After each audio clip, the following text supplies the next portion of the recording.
Agama segera tak laku lagi.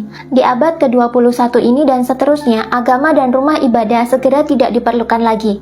Kok bisa? Save dulu video ini dan jangan lupa bagikan ke orang yang membutuhkan. Terasa nggak sih kalau sekarang jumlah orang yang skeptis terhadap agama itu mulai meningkat?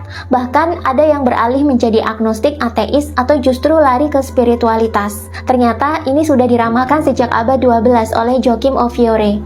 Joachim of Fiore adalah seorang petapa, teolog, mistikus Kristen, dan juga pendiri dari Ordo San Giovanni di Fiore, Italia. Ramalannya tentang kemusnahan agama dijelaskan dalam buku Sejarah Dunia yang Disembunyikan ini. Menurut Joachim, di abad 21 ini, yang mana ini juga adalah zaman Aquarius, kita telah memasuki era Roh Kudus. Di zaman ini, orang akan banyak kembali kepada spiritualitas dan banyak juga yang mendapatkan kesadaran Kristus. Apa itu kesadaran Kristus? Kesadaran Kristus ini adalah kesadaran spiritual.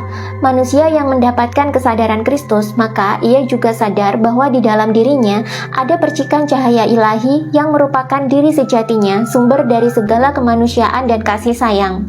Diri sejati manusia adalah bagian dari Tuhan dan manusia yang sudah menyadarinya akan menjadi firman Tuhan di dunia.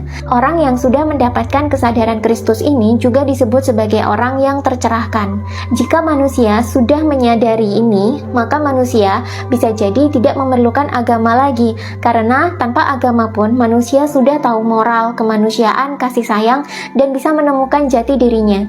Zaman Roh Kudus ini menurut Joachim diwarnai dengan kebebasan dan kasih sayang. Manusia akan hidup bebas berekspresi, namun mereka tetap bermoral, karena mereka berpegang teguh pada kesadaran Kristusnya.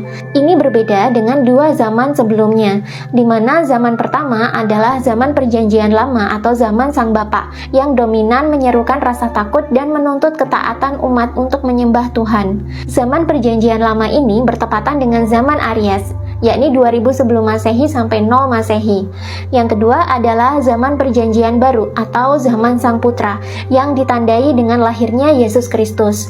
Di zaman ini gereja dan keimanan menjadi penguasa sehingga banyak kasus agama bercampur dengan politik atau kekuasaan. Zaman ini juga bertepatan dengan zaman Pisces, yakni 0 sampai 2000 Masehi. Dan sekarang di abad 21 kita telah memasuki zaman Aquarius, di mana kita telah memasuki zaman Roh Kudus yang penuh dengan kebebasan, kasih sayang, dan kemanusiaan. Di zaman ini manusia tak perlu lagi agama karena spiritualitas telah kembali dalam masyarakat dan masyarakat lebih berpegang teguh